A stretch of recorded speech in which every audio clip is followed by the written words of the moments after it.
Hello friends, आरकेपी study plus में आपका पुनः स्वागत है। और आज की क्लास में फिर हम लोग जो है चर्चा करते हैं आगे की ओर। जो मतलब हम लोगों का टॉपिक चल रहा था, हम लोगों का जो टॉपिक चल रहा था वो टॉपिक था हड़प्पा सभ्यता। तो चलिए हम लोग समझते हैं बिना देर के हुए। तो सबसे पहले देखते हैं हड़प्पा सभ्यता के बारे में। कुछ चीज़ें हमने बताई थी आपको हड़प्पा सभ्यता के बारे में, और देखते हैं हड़प्पा सभ्यता।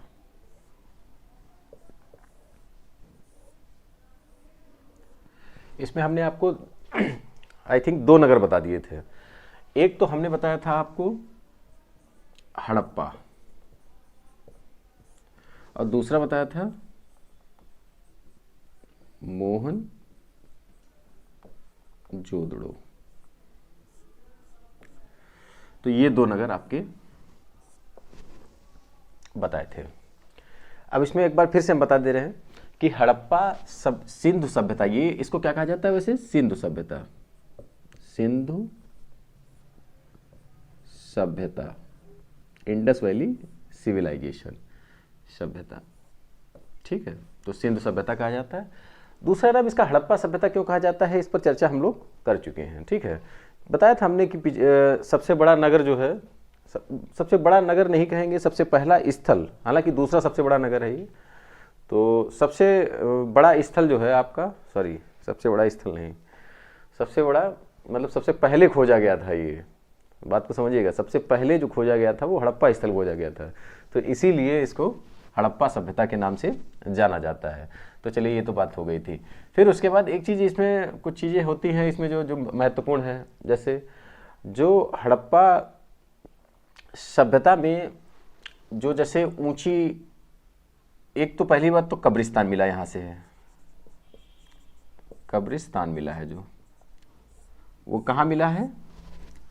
हड़प्पा नगर के दक्षिण में मिला है, ठीक है।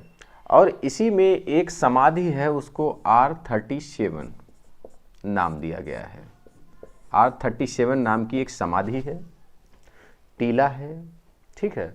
तो उसको R37 नाम दिया गया है। अगर क्वेश्चन में पूछा जाता है कि हड़प्पा सभ्यता से संबंधित R37 क्या है, या सीधे कह दे मतलब जो है, तो इतिहास के सेगमेंट में R37, तो R37 समाधि थी, ये हड़प्पा नगर में पाई गई थी, ठीक है।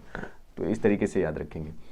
फिर उसके बाद जो है हड़प्पा सभ्यता के बारे में बाकी ओवरऑल चर्चा हम लोग कर चुके थे। तो मोहनजोदड़ो में आते हैं। मोहनजोदड़ो में हमने बताया था कि यहाँ पर इसको पहली बात तो मृतकों का टीला कहा जाता है। फिर उसके बाद यहाँ से विशाल स्नानागार प्राप्त हुआ था, स्नानागार।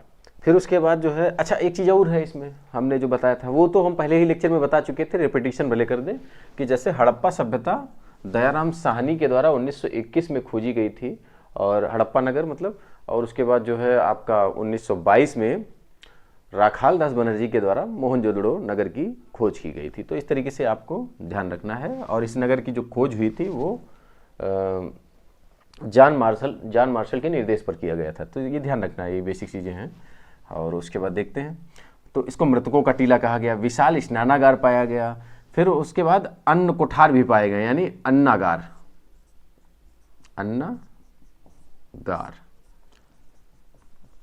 पाए गए।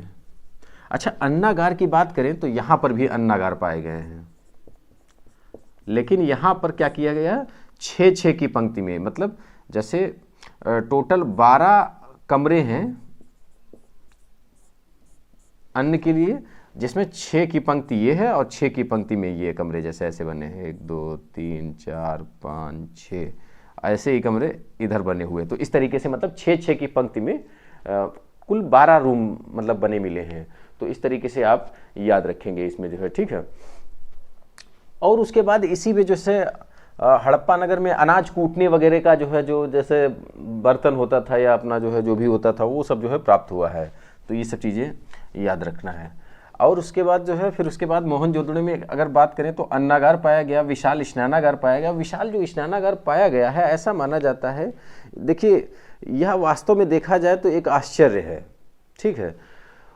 तात्कालिक मतलब जो उस समय का मतलब जो समाज था, यानी उस समय के जो रीति रिवाज या उस समय जो समय था, तो उसमें ये आश्चर्य माना जाता है विशाल स्नानागार जो पाया गया। विशाल स्नानागार जो है, यह ऐसा माना जाता है कि जैसे हम लोगों के यहाँ कुछ पवित्र होते हैं, जैसे नैमिषारण्य जाते हैं तो वहाँ पर चक्र तीर्थ है, तो वहाँ पर क्या करते हैं, स्नान करते हैं और अपने को पवित्र मतलब फील करते हैं। तो वही चीज़ है, मतलब वहाँ पर क्या करना है कि जैसे वो पवित्रता के लिए फेमस है, ठीक है। ऐसे ही वहाँ पर एक स्नानागार था मोहनजोदड़ो में।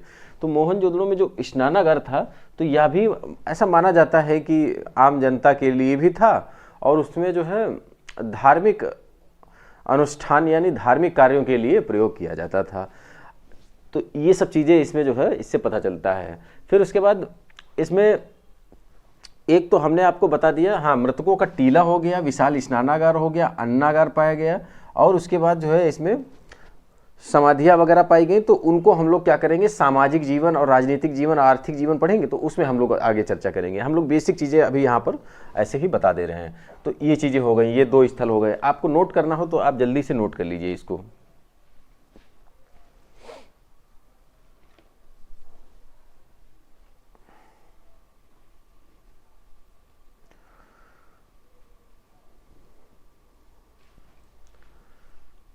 चलिए नोट कर लिया। फिर उसके बाद देखिएगा, एक इतिहासकार रहे हैं स्टुअर्ट पिगट महोदय, नाम लिख दे रहे हैं, स्टुअर्ट पिगट महोदय। इन्होंने एक कथन यहां पर दिया है कि यह जो दोनों नगर हैं, एक हड़प्पा और मोहनजोदड़ो, ये दोनों नगर एक दूसरे से वैसे देखा जाए तो 482 किलोमीटर की डिस्टेंस रखते हैं, और दोनों सिंधु नदी से जुड़े हुए हैं, दोनों ही सिंधु नदी से जुड़े हुए हैं। तो इस तरीके से इसको जुड़वा राजधानी कहा है, जुड़वा राजधानी। जुड़वा, ये क्वेश्चन पूछा जा सकता है, जुड़वा राजधानी किसने कहा था, स्टुअर्ट पिगट महोदय ने कहा था। तो इसको आप लिखना चाहें तो लिख सकते हैं। तो ये हो गया आपका। फिर उसके बाद हम लोग क्या करते हैं, इसको हटाते हैं और आगे की ओर चलते हैं। आगे का आपका जो प्लेस रहेगा, 2-4 प्लेस बता देते हैं। फिर उसके बाद जो है चनहुदड़ो ले लिए, चनहुदड़ो। अच्छा, चनहुदड़ो भी इंपॉर्टेंट है। यहां पर लिपस्टिक है, उस्तरा है, कंघा है, ये ऐसे मतलब यानी मेकअप का सामान मिला हुआ है चनहुदड़ो से, ठीक है। तो यहां पर जो है मेकअप सामग्री। अच्छा, जो कंघा होता था, जो कंघा मिला है, लिपस्टिक भी मिला है, और जो कंघा मिला है वो हाथी के दांत का मिला हुआ है कंघा, ठीक है। तो हाथी के दांत से निर्मित कंघा हुआ करता था इनका।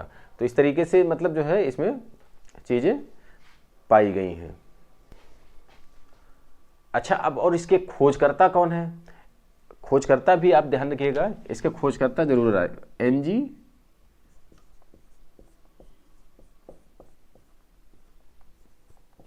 मजूमदार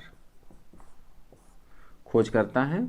1931 में खोज की थी चनहुदड़ो की, ठीक है। तो ये हो गया आपका चनहुदड़ो। हल्का हल्का जानकारी लेते चलते हैं। अब आगे देखते हैं।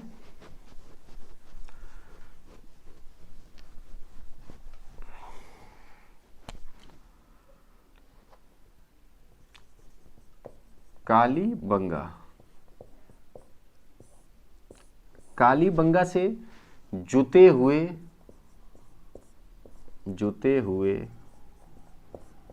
खेत के साक्ष्य मिले, ये ध्यान रखना। कालीबंगा से क्या प्राप्त हुआ है? जुते हुए खेतों के साक्ष्य मिले हैं कालीबंगा से। और उसके बाद जो है कालीबंगा जो है, हाँ, तो कालीबंगा से जुते हुए खेतों के साक्ष्य मिले हैं, जुते हुए खेतों के साक्ष्य। और इसके खोजकर्ता कौन है? अमलानंद घोष।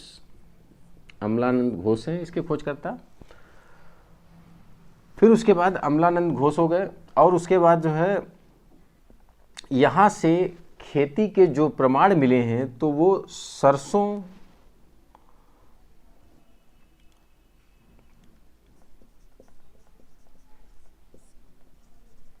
के साक्ष्य मिले हैं, सरसों के साक्ष्य मिले हुए हैं। तो इस तरीके से आपके मिले हुए हैं साक्ष्य इसमें। और उसके बाद सरसों के साक्ष्य मिले हुए हैं। और अच्छा, सरसों के भी साक्ष्य मिले हैं। और एक वो जो है चना और सरसों को एक साथ बोया जाता है ना, तो उस तरीके से चना और सरसों के एक साथ बोए जाने के प्रमाण मिलते हैं। तो इसमें आप चना भी लिख लीजिएगा, चना सरसों को एक साथ बोए जाने के प्रमाण मिलते हैं। तो ये तो हो गया कालीबंगा हो गया। इस तरीके से एक आपका रोपड़ पड़ेगा, रोपड़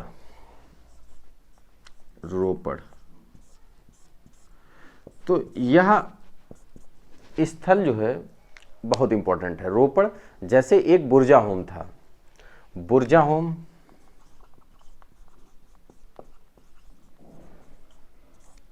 बुरजाहोम प्लेस जो था और रोपड़ चीज़ें एक ही प्राप्त हुई हैं, लेकिन बस शर्त ये है कि इसमें कंडीशन अलग अलग है, क्योंकि वो ये आपका प्रागैतिहासिक स्थल है और ये आपका हड़प्पा वाला स्थल है।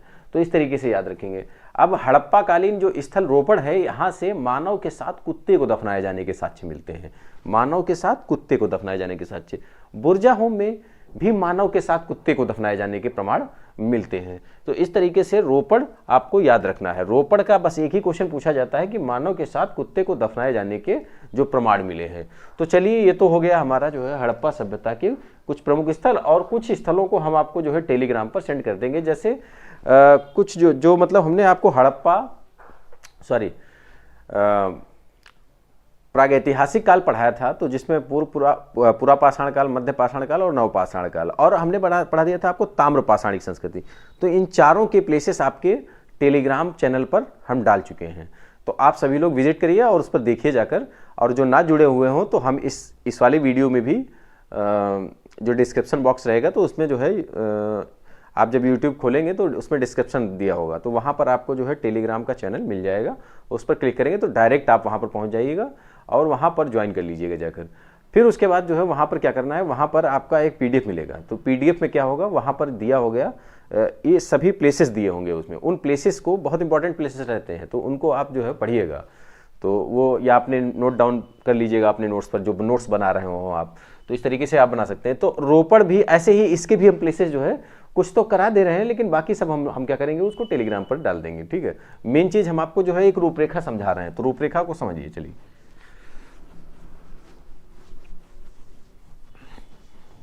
अब हम लोग क्या करते हैं, आते हैं सामाजिक स्थिति पर। राजनीतिक स्थिति पहले देख लेते हैं। राजनीतिक, अच्छा, राजनीतिक स्थिति में हड़प्पा सभ्यता की जो राजनीतिक स्थिति है, इसमें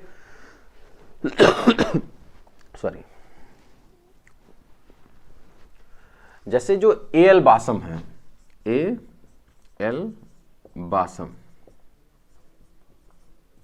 एक इतिहासकार हैं जो मानते हैं कि पुरोहितों का शासन रहा है, मतलब पुरोहितों का शासन इन्होंने बताया है।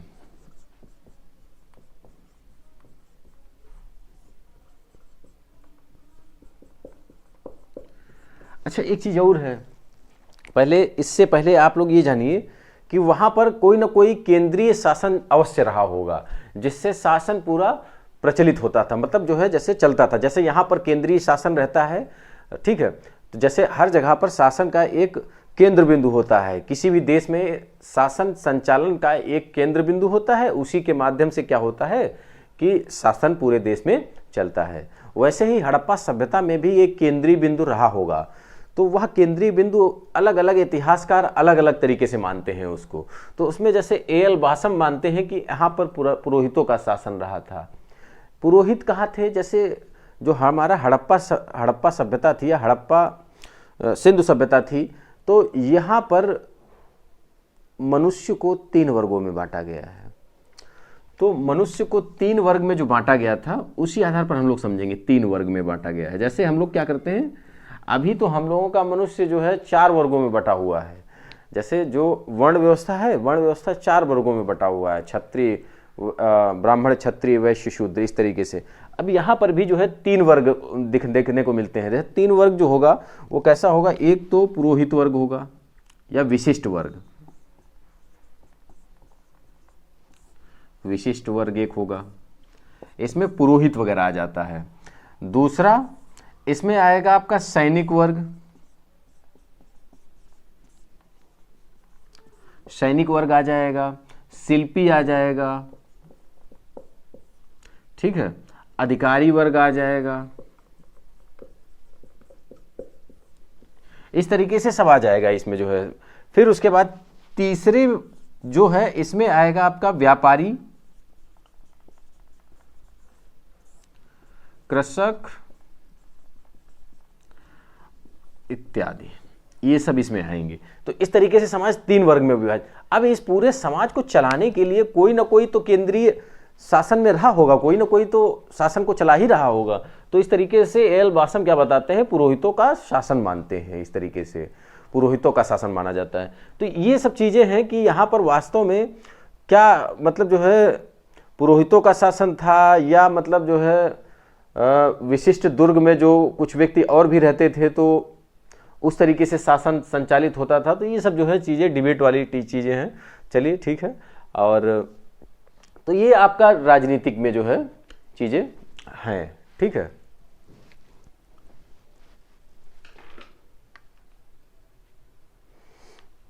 अब उसके बाद हम लोग क्या करते हैं, अब हम लोग सामाजिक जीवन पर आते हैं। ये तो राजनीतिक जीवन हो गया। सामाजिक जीवन। अच्छा, समाज में क्या क्या चीजें प्रचलित रही होंगी? तो समाज में जो है प्रचलित चीजें रही होंगी, चलिए समाज में जो है तो यहीं पर ये चीज देखिए। पहला एक तो इसी को देख लीजिए, विशिष्ट वर्ग। चलिए यहीं से आप समझिए पूरी चीजों को। जो सामाजिक जीवन रहा था, नगर जो था वो 3 भागों में विभक्त था। नगर मतलब एक तो उनका जो है नगर तो 2 ही भागों में विभक्त था, लेकिन समाज 3 वर्गों में विभक्त था। नगर जो है जैसे एक तो दुर्ग वाला जो है क्षेत्र रहा होगा, एक निचला स्तर मतलब निचला क्षेत्र जो है, एक बिल्डिंग जो पूरी बनी हुई थी वो पाई गई। तो उसमें जो है माना जाता है कि पुरोहित रहते होंगे, सैनिक वर्ग रहते होंगे, मतलब इसमें अधिकारी वर्ग रहता होगा, ये सब पूरा जो है ये सब पूरा सब रहता होगा। और फिर उसके बाद माना जाता है कि जो ग्राउंड फ्लोर रहा होगा तो वहाँ पर जो है ये सब व्यापारी वर्ग, कृषक वर्ग और ये सब जो है उसमें तुम्हारा जो है बढ़ई है, काश्तकार है, ये सब इसी में जो है इसमें आते थे सब जो है। तो इस तरीके से सामाजिक जीवन में बहुत सी चीज़ें हैं। जैसे सामाजिक जीवन में और सामाजिक जीवन में जैसे क्या क्या चीज़ें हो सकती हैं, तो इसमें इन्होंने जो है सामाजिक जीवन में इन्होंने जैसे पूजा पाठ की बात कर लेते हैं सामाजिक जीवन में। तो सबसे पहले पूजा पाठ की ओर जाते हैं। तो यहाँ पर सबसे पहले एक एक पॉइंट करके क्लियर कर लेते हैं कि यहाँ पर एक तो पहली बात तो ये है कि मूर्ति पूजा पाई गई है। तो सबसे पहले यहाँ पर लिख लेंगे मूर्ति पूजा। मूर्ति पूजा प्रचलित थी। मूर्ति पूजा प्रचलित थी। फिर उसके बाद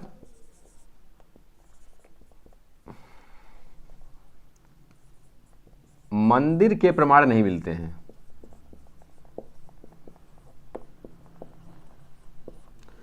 ठीक है, मंदिर के प्रमाण नहीं मिलते हैं,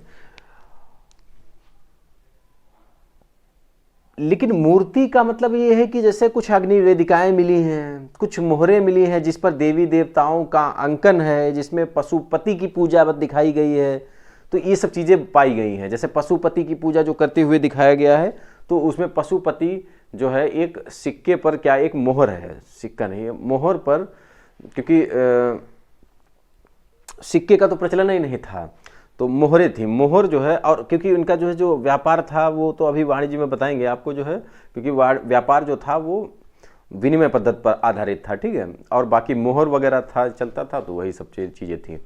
लेकिन हम जो बता रहे हैं कि एक उसमें क्या हुआ है कि जो मोहर पर पाया गया है एक पुरुष, जैसे जो पशुपति की आकृति मानी जाती है उसको, तो कैसी पशुपति की आकृति थी, तो एक व्यक्ति है जिसके त्रिमुखीय व्यक्ति है और उसका एक सींग जो है जमा हुआ है, तो इस तरीके से मतलब जो है माना जाता है वो शिव का अवतार माना जाता है ऐसा। तो इस तरीके से ये पूजा वगैरह प्रचलित था इनका। तो अब इनका समाज में एक चीज़ तो थी कि मतलब पूजा पाठ तो करते थे, और उसके बाद ये पूजा जो है अग्नि की भी करते थे, अग्नि की पूजा, सूर्य की पूजा,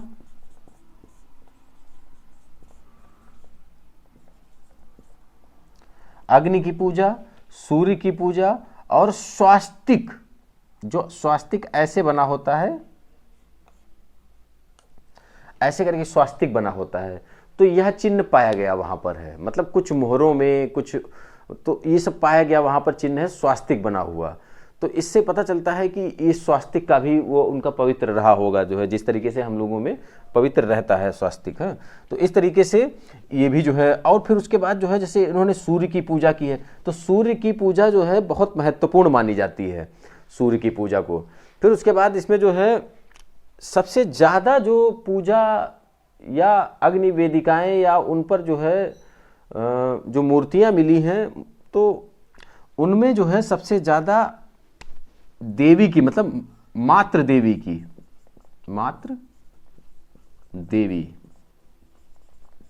की प्रतिमाएं मिली हैं।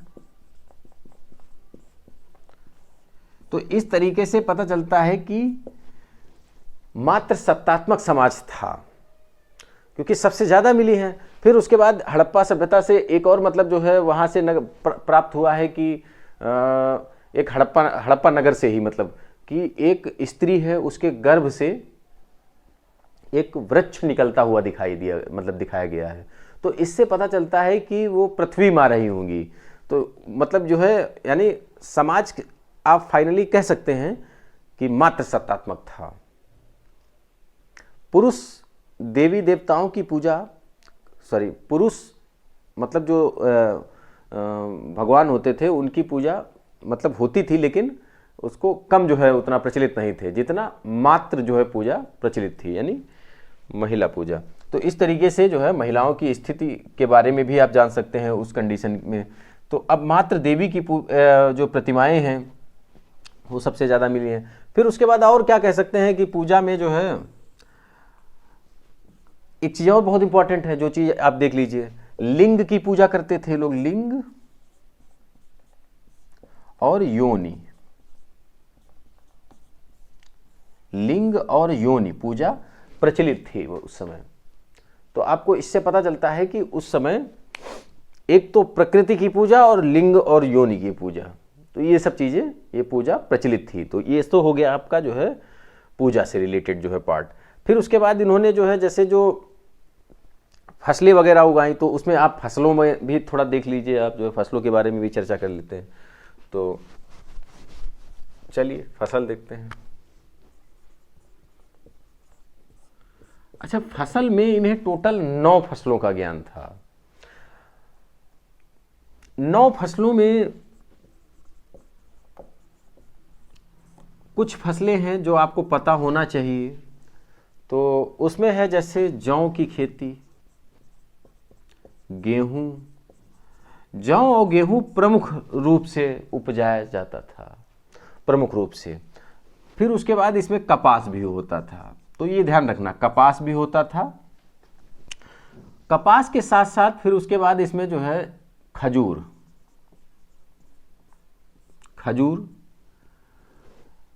अच्छा, एक होता है ब्रासिका जुशी, तो उसकी भी खेती होती थी। फिर उसके बाद जो है ये सब जो है खेती होती थी उस समय।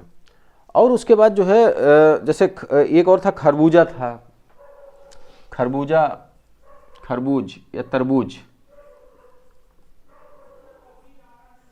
ठीक है। तो ये सब खेती वगैरह पाई गई हैं, वहाँ पे की गई हैं। और उसके बाद एक चीज़ याद रखना है, ये तो मतलब कृषि पाई गई है, लेकिन मतलब जो है इसके साक्ष्य मिले हुए हैं, लेकिन अब जो चीज़ नहीं मिली है उसके भी प्रमाण देख लीजिए कि गन्ना के प्रमाण नहीं मिले हैं, तो ये चीज़ भी ध्यान रखना है। गन्ने के कोई अवशेष नहीं मिले हैं, तो इस तरीके से आपको याद रखना है गन्ना। तो ये तो हो गया आपका जो है फसल से संबंधित हो गया। फसलों से रिलेटेड अगर कोई क्वेश्चन आता है तो कौन सी फसल इनमें से की जाती है और कौन सी नहीं की गई, तो इसी तरीके से क्वेश्चन आएगा, तो वो आपका इससे टेकल हो जाएगा क्वेश्चन। तो चलिए, ये तो हो गया फसलों से रिलेटेड क्वेश्चन। अब चलिए आगे की ओर बढ़ते हैं।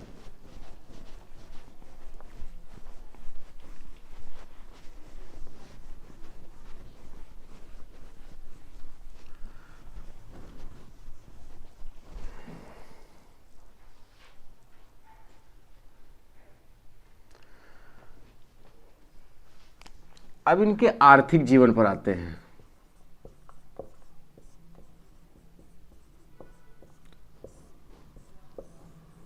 आर्थिक जीवन, अच्छा, आर्थिक जीवन में जो है जो महत्वपूर्ण है वो है कृषि, शिल्प, व्यापार, तो ये सब चीजें की जाती थी।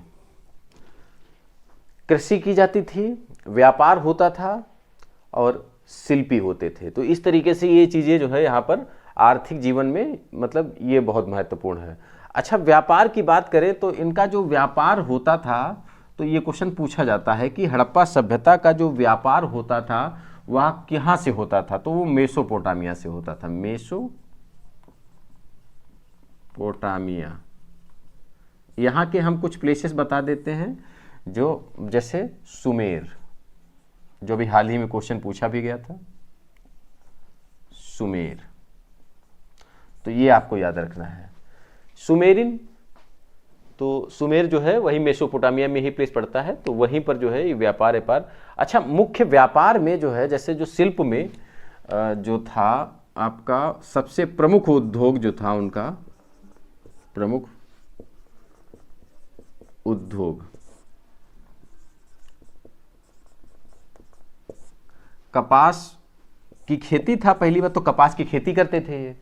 फिर उसके बाद कपास की खेती के साथ साथ ये भी क्वेश्चन पूछा जा चुका है कि कपास की खेती करते थे कि नहीं करते थे, तो ये सब चीज़ें पूछी जा चुकी हैं। अच्छा, उद्योग में कपास, तो कपास का मतलब है कॉटन, उससे कपड़े बनते थे।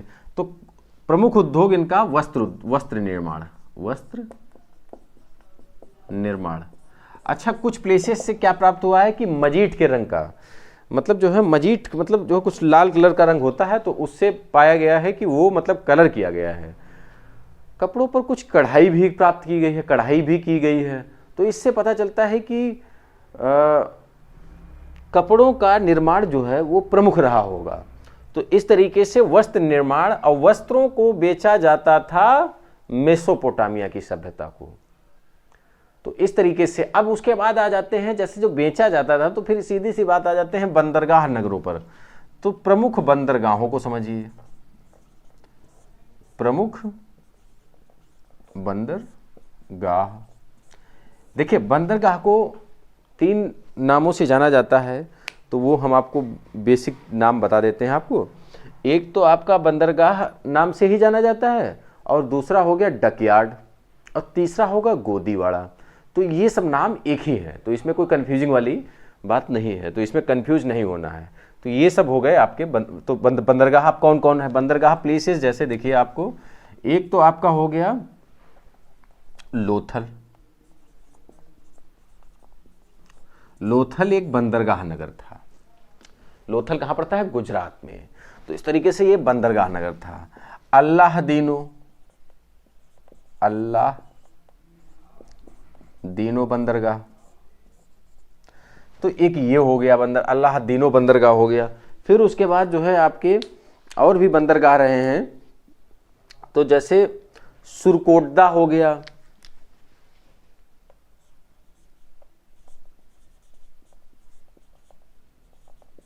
सुरकोटदा हो गया। तो इस तरीके से ये बंदरगाह नगर हो गए, ये सब हैं। अल्लाहदीनो है, सुरकोटदा है, लोथल है, तो ये सब बंदरगाह नगर हुए हैं आपके, ठीक है। तो ये सब आपके बंदरगाह नगर हो गए हैं। फिर उसके बाद जो है और भी आपके कुछ बंदरगाह हैं, जैसे कुंतासी है, सुतकांगेडोर है, कुंतासी,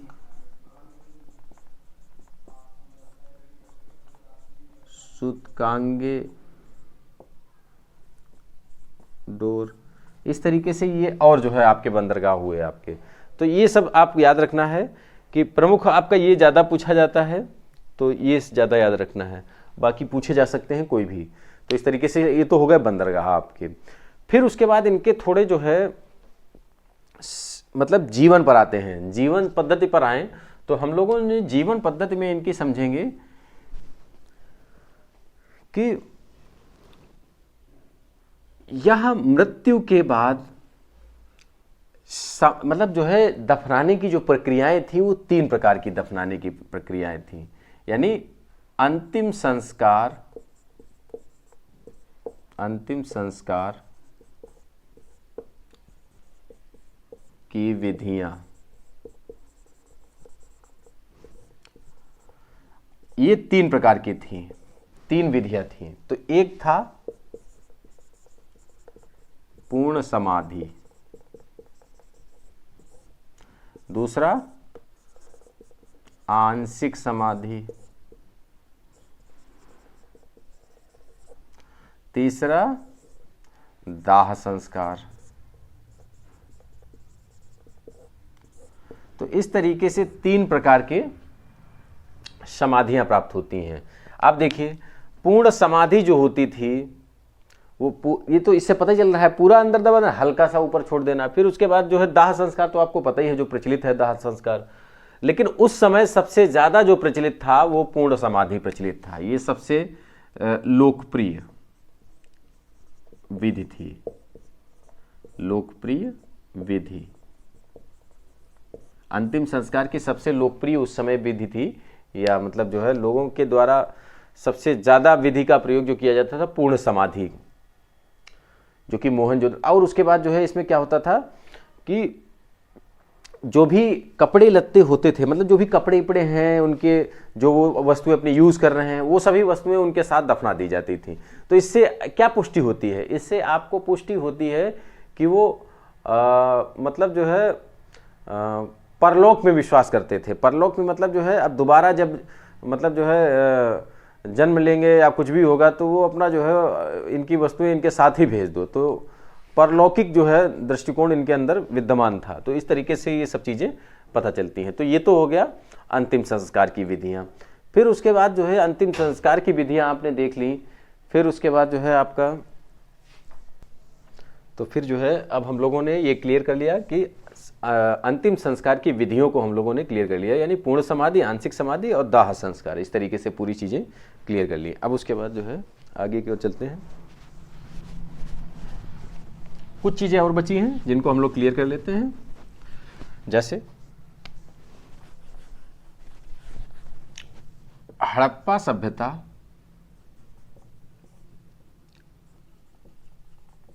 क्वेश्चन एक पूछा जाता है, हड़प्पा सभ्यता किस युग की मानी जाती है? तो यह कांस्य युगीन है, कांस्य युगीन। तो ये ध्यान रखना, कांस्य हड़प्पा सभ्यता कांस्य युगीन, यानी जो सिंधु सभ्यता का क्वेश्चन आता है कि सिंधु सभ्यता किस युग की है, तो कांस्य युगीन है। फिर उसके बाद एक चीज़ और ध्यान रखना है इसमें कि जो तांबा और टिन, दो चीज़ें अब महत्वपूर्ण हो गई आपकी। तो ये दोनों चीज़ें कहाँ से मिलती थी? तो तांबा जो मिलता था वो खेतड़ी, जो कि राजस्थान में है, खेतड़ी और बलूचिस्तान से। तो ये तो हो गया आपका तांबा हो गया। टिन अफगानिस्तान से आती थी, अफगानिस्तान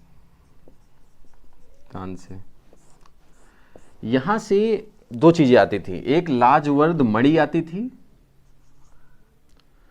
लाजवर्द मणि और चांदी। अच्छा, अफगानिस्तान का जो प्लेस एक है बदख्शां, वही क्षेत्र फेमस था ये चांदी आंदी के लिए। तो ये सब ध्यान रखना, बदख्शां, बदख्शां ये प्लेस है जो चांदी के लिए फेमस था अफगानिस्तान का।